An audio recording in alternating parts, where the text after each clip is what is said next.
Je vous présente aujourd'hui notre 420e journal de bord. Jean-Marie Le Pen, bonjour. Bonjour. Alors plus de la majorité des Britanniques est favorable au Brexit, c'est-à-dire la sortie du Royaume-Uni de l'Union européenne. Les Anglais avaient-ils, selon vous, compris avant tout le monde ? Oui, enfin, ils ont été très réticents pour entrer d'abord dans l'Union européenne et ils l'ont fait à leurs conditions.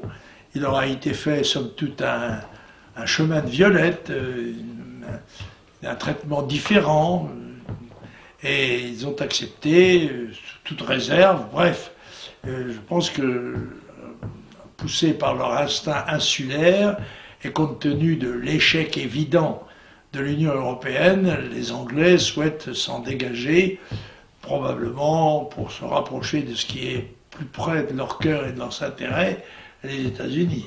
Oui, et donc vous pensez que David Cameron n'a pas le choix en fait ?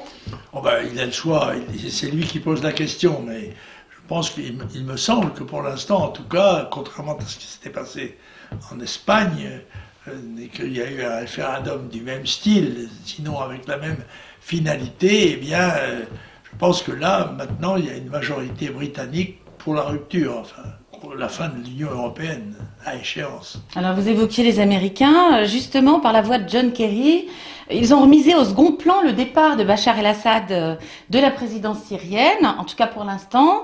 Selon vous, est-ce que l'influence russe pèse plus que toutes les autres réunies sur l'échiquier diplomatique ? Bon, il est certain que l'arrivée de la Russie dans le jeu de l'Est méditerranéen pèse d'un poids très lourd, surtout après la démonstration extraordinaire qui a été faite de la capacité des Russes d'atteindre des objectifs très précis à partir de la mer Caspienne. Ça, c'était un coup de maître, non seulement militaire, mais diplomatique.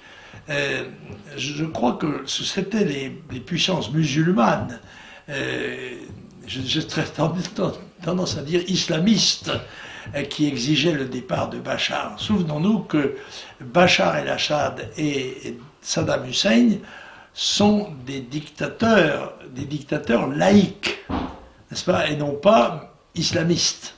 Donc ils sont l'ennemi numéro un de l'islamisme.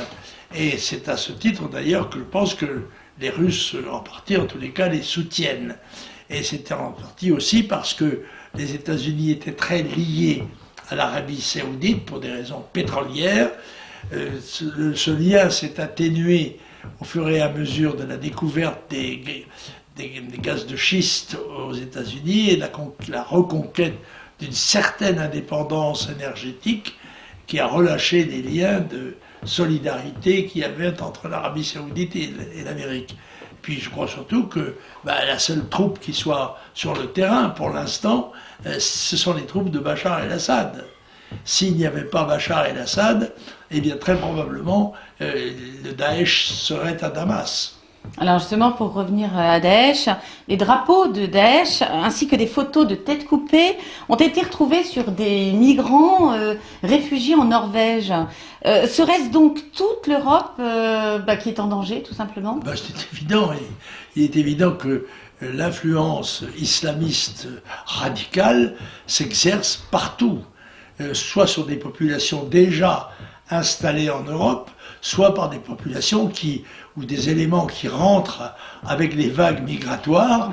Tout ce danger est latent. Et le crime des gens qui nous ont dirigés, c'est pendant 40 ans de n'avoir pas perçu le risque évident que comportait l'arrivée massive de ces populations étrangères et déjà caractérisées par leur option religieuse et pour certains leur option radicale. Alors un petit retour en arrière si vous le voulez bien, le soir du second tour, dimanche passé, votre réaction a tout de suite été et positive et encourageante au regard des résultats qui pourtant ont déçu certains de nos compatriotes. Non, les résultats ont été très bons pour ce qui était du volume des électeurs, puisque nous sommes passés, je crois, de 6 millions à 6 800 000. Oui. Par conséquent, c'était très remarquable. Généralement, au deuxième tour, nous perdons des voix. Là, nous en avons gagné, et on peut même dire que un certain nombre de nos voix ce sont nos voix qui ont permis à Mme Pécresse de débarrasser les Franciliens du gouvernement socialiste de la région. Bon. Donc, non, c'est un succès, un échec relatif par rapport aux régions que nous aurions pu diriger, c'est-à-dire essentiellement Marine et Marion. Mais là, il faudrait faire une remarque, je crois, très importante. Chaque système électoral comporte une philosophie et une morale. Et la philosophie et la morale des élections régionales, c'est que l'Assemblée régionale soit constituée proportionnellement aux tendances de l'opinion, mais le risque d'instabilité est corrigé par la prime qui est donnée à la liste arrivée en tête. En retirant leurs candidats battus au premier tour, mais enfin en arrivant troisième, les socialistes ont fait une faute très grave contre la philosophie et contre la morale d'une institution dont ils ont été les créateurs. Et ça, c'est impardonnable, et j'avais dit, si Marine Le Pen et si Marion Maréchal Le Pen sont battus par une manœuvre de ce genre, alors Marine Le Pen, pour peu qu'elle fasse l'unité du Front National, Marine Le Pen sera présidente de la République en 2017. Oui, vous l'aviez dit en effet. Pour revenir au Front National, on entend dire que justement Marine Le Pen et Gilbert Collard, entre autres, et Ménard, voudraient en changer le nom. C'est le serpent de mer, ça.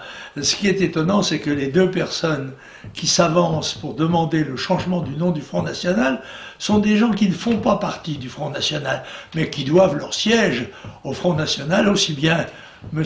Ménard que Maître Collard doivent tous les deux leur siège aux voix du Front National.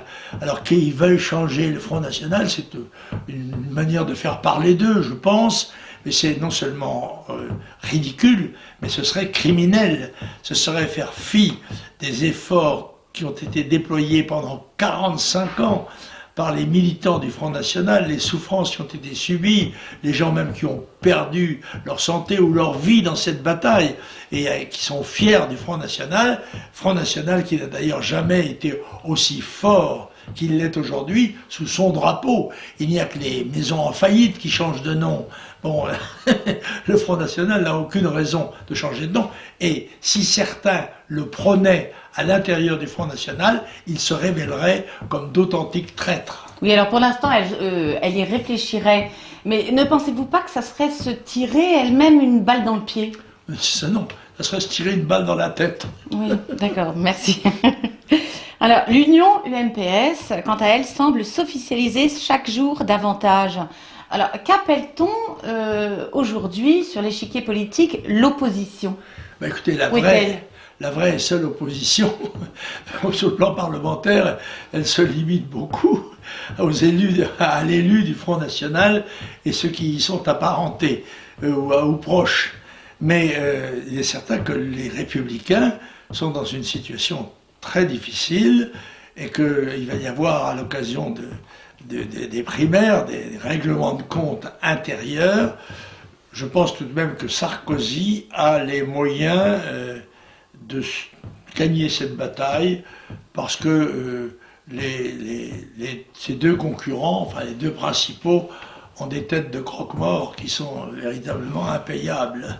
Alors, Président, les nationalistes corses vont enfin siéger pour la première fois. Ils ont eu un résultat mémorable. Qu'en pensez-vous? Non, ils vont avoir la direction de la Corse, oui. de la région oui. Corse, mais en fait, ils bénéficient du système positif de la liste arrivée en tête, parce que, contrairement à ce que dit M. Talamoni, d'abord sa liste est une liste d'union des indépendantistes et des autonomistes. Ensuite, cette alliance est minoritaire en Corse. Il représente, je ne sais pas, 25 ou 26 ou 30%.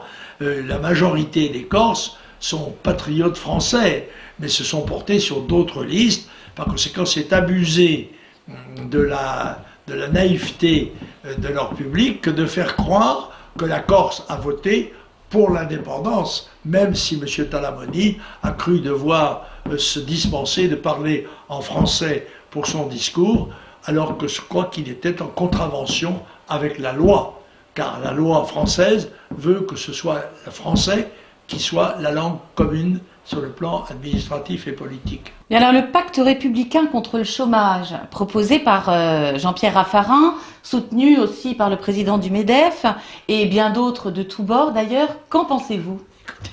Il suffit, le titre suffit lui-même à assurer l'initiative d'un échec certain.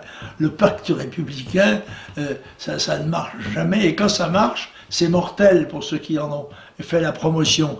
Alors, un pacte qui unit le grand patronat avec le Parti socialiste, le CRIF, le CRAC, le truc, tout ça, ça ne sert à rien. Ce qu'il faut, c'est créer les conditions d'un retour à la prospérité, à l'initiative.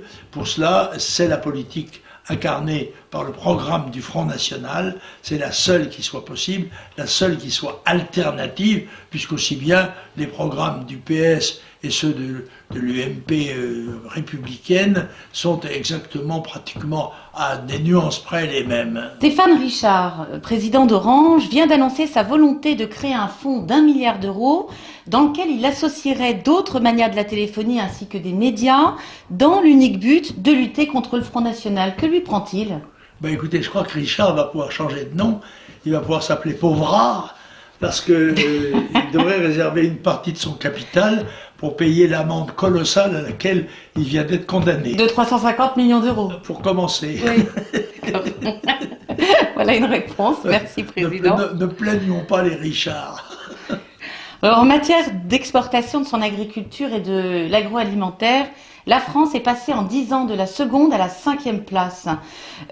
Quelle en est la cause directe et que proposez-vous, vous, comme solution afin qu'elle remonte les échelons, si je puis dire?